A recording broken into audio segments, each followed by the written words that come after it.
Good morning. And thank you for being invited for this conference. I look very much forward to the discussions and to hear what our international experts will say. To me, the starting point has always been the visitors. I recognize that museums are also about preservation and research, but what matters in the end is the output for the visitors. How do we hook the visitors? How do we catch their fascination? How do we trigger their imagination, and how do we touch their hearts so that they will be open to the insight and experience that is the basic purpose of our museums? Today, I'll speak about, very briefly, what is the Gamle By, what our mission is, and what we try to do to implement our mission. The Gamle By was founded in 1914 as a popular visitor-oriented museum, and it was very different from the inward-looking and strictly academic National Museum. You can almost see that the pictures. On the left you have the Sophus Müller, the National Museum's director, versus the Gamle By's founder, Peter Holm, and they had a big clash. You could say very briefly it's objects versus totalities. And Sophus Müller was very extremely aggressive towards open-air museums. In fact, he proposed that the Renaissance timber of the first house of the Gamle By should be chopped up and sold as firewood instead of being re-erected as a building. Since then, it has been an integral part of the Gamle By's DNA to think differently, to do things our own way, and sometimes to be in opposition to the conventional wisdom. The Gamle By is today a National Open-Air Museum of Urban History and Culture. We have several museums integrated in the museum, and since 2011 we are also a local museum for Aarhus.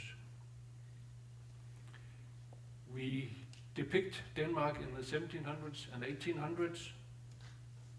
We focus on 1 year in a new edition from 1927, and we focus on 1974 rather recently, but it's still work in progress. I'll come back to that. We do some living history sessions, and we have historical shops. It's a part of our living history as well. And we have several museums inside the museum. We have between 300 and 400,000 visitors per year, and last year we had 386,000 visitors. This year until now we have experienced a 5% increase. The Gamle By has a large, multifaceted and very diverse audience. A well-known Danish patron of art, Hans Edvard Nørgaard Nielsen, once said that the Gamle By is both for the fool and for the professor. And I took that because I think he's so right. And this is why we want to make the museum storytelling diverse, aiming to target the very diverse audiences. We also say that we play different themes in the same symphony. And one of the key points is that we try to make it within the same symphony. So we make temporary exhibitions, living history, multimedia, apps, events, theater, community work, and a lot of other things. But the Gamle By is basically an open-air museum with 3 chronological parts and some museums within the museum. In 2002, we formulated our mission, and it is the Gamle By wish to bring history to people. And we supplemented it by that we wish to reach out to as many people as possible, even to people who never used museums and to people who consider museums to be elitist and boring. And we have a principle that everything we do should be based on research and knowledge, but we do not want the museum to appear academic. We believe it should be enjoyable to visit museums, and we are convinced that providing museum visitors with a good experience will open up for further reflections and insight, which really is the museum's true objective. And how do we then try to implement the mission? Well, I've come to 3 parts of that answer. First, I'll talk about how we update the museum storytelling and relevance, and then about our PR and marketing, and then visitor surveys and research, and the 2 latest are closely connected. We update the museum's storytelling and relevance by living history, by making events, and I'll give you an example from Christmas, by temporary exhibitions, more recent history, and by focusing on marginalized groups. In 2001, we began with living history to bring real people and dialogue into the Gamle By, instead of just objects and houses. And I show you some pictures. I have a lot of slides, so it'll be rather quick.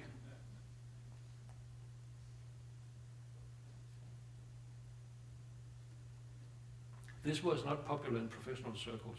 Somebody talked about Disneyfication, but the visitors loved it, and it gave them an understanding of history and museums as more than single objects. We also began doing events and thereby developing additional seasons. Christmas is now a high season for the Gamle By, with about 110,000 visitors in 6 weeks. We tell and show how Christmas has been in Denmark for 400 years.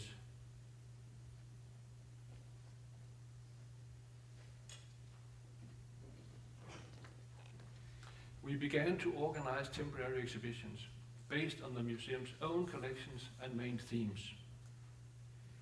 For instance, tobacco with artifacts and history. We have a very large tobacco collection. Or dresses, we have a very fine textile collection as well. And rock music and youth culture, that's something for me, from 1966 to 83. We have one picture from the camp in Thy, 1970. And at the opening in 2012, we had Skovsen and Ingemann playing in front of a photo from Skovsen and Ingemann in 1971. That was funny. In 2002, we decided to rethink and update the museum by adding a new town district depicting the year 1974. Some officials from the Agency of Culture were against it, but in tune with the museum's DNA, we did it anyway. And I think everybody is happy now. And we translocate houses from all over Denmark to the Gamle By. We re-erect them, we put shops into the houses. Sometimes we have some cars from the right time. And in June, we open the main part. A mini supermarket is on its way. This is from when we collected it. Also a pub where jazz was played several times a week. This is also from when we collected it. The worker and his wife. The family about to move to their own house. 6 young Turks in a 2-room apartment. A shared flat for young people. We considered this project to be in tune with the basic ideas of the open-air museums from their very beginning. One of my friends, John Williams Davies, who was one of the directors of National Museums of Wales, he wrote in an article in Folklife in 2009, when open-air museums first emerged around 1900, they were both radical and highly relevant institutions. They focused on the daily lives of ordinary people, and their storytelling targeted the ordinary people. And this is basically what we try to do once again. At the Gamle By, we also work with marginalized groups who seem to have comfort visiting the museum. People suffering from dementia are treated as guests at the museum's flat from the late 1950s. They come in and they are welcomed and they enjoy some time. Everything in the flat is from when they were young, recently married, and had their first kid. And all the details are correct, even the toilet paper. And it's being used. For a couple of hours, they relive the heyday of their personal lives. They open up their minds, they become social, and begin to communicate.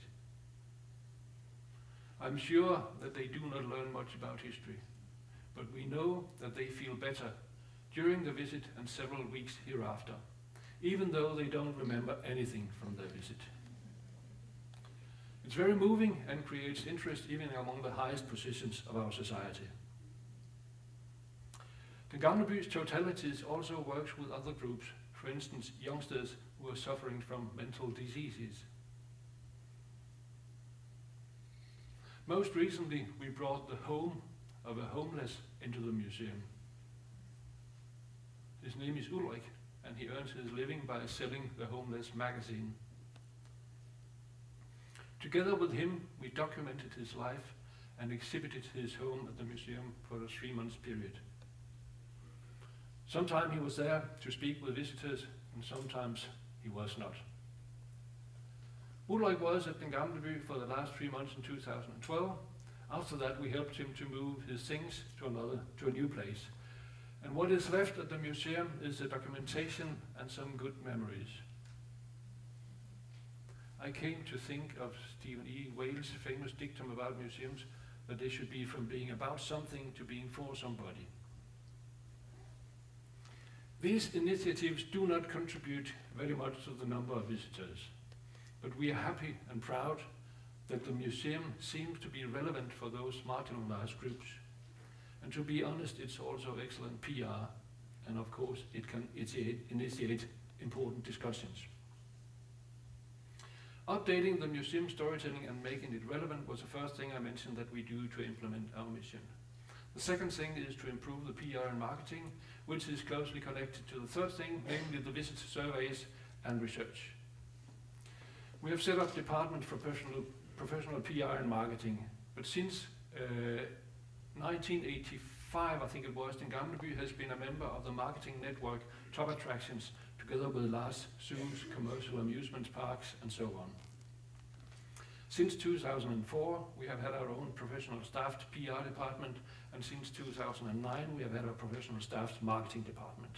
That's important to get through with our mission.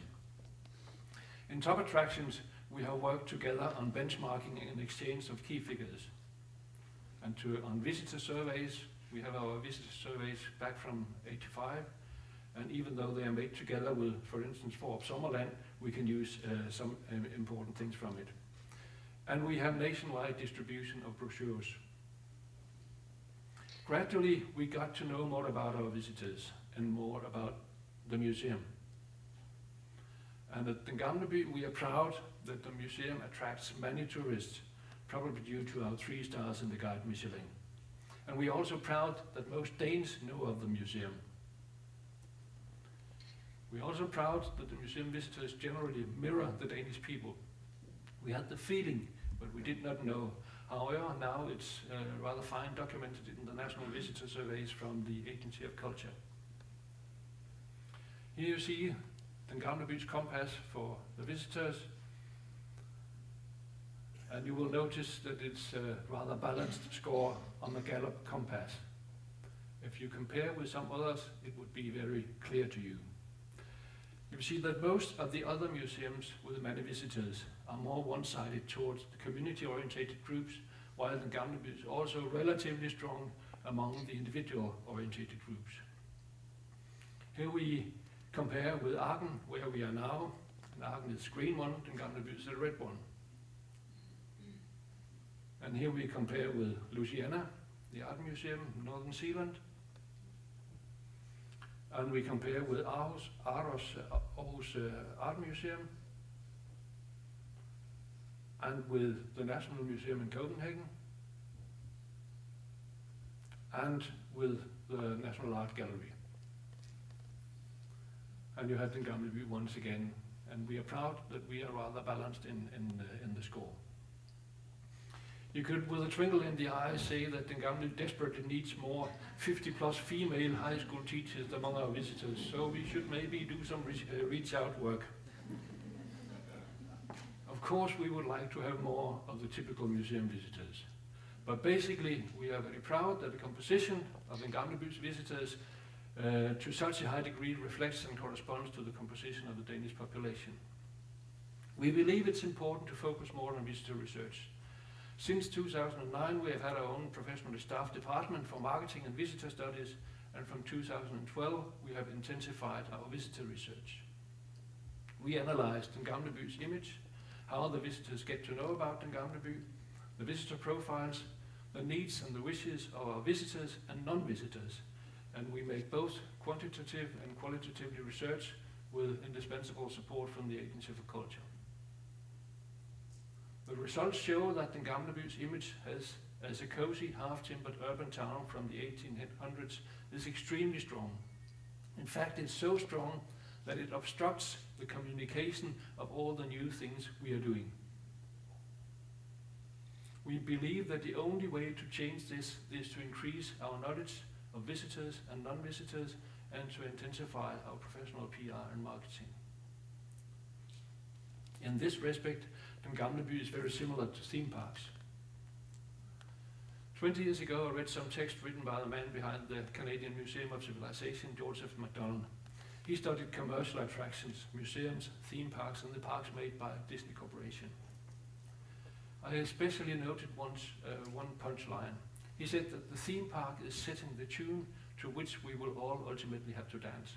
But as museums, we can use their techniques and outclass them with a value-oriented content they cannot match. That is basically what it's all about. Museums are and shall be museums, and museums shall stay with their mission. But if we have the courage, we can learn a lot from theme parks and commercial attractions and beat them with their own means. I believe we can learn about service, visitor handling, PR, marketing, visitor studies, and in fact also how to improve our storytelling to reach further out than the typical Danish museum visitor. Now I have been director for Den Gamle By for now more than 17 years, and looking back, everything might look strategic and planned. In reality, however, everything of course happened much more chaotic and accidental. But the focus on visitors has always been there. In tune with Den Gamle By's own history, we wish to be a museum about people, with people, and for people. Thank you.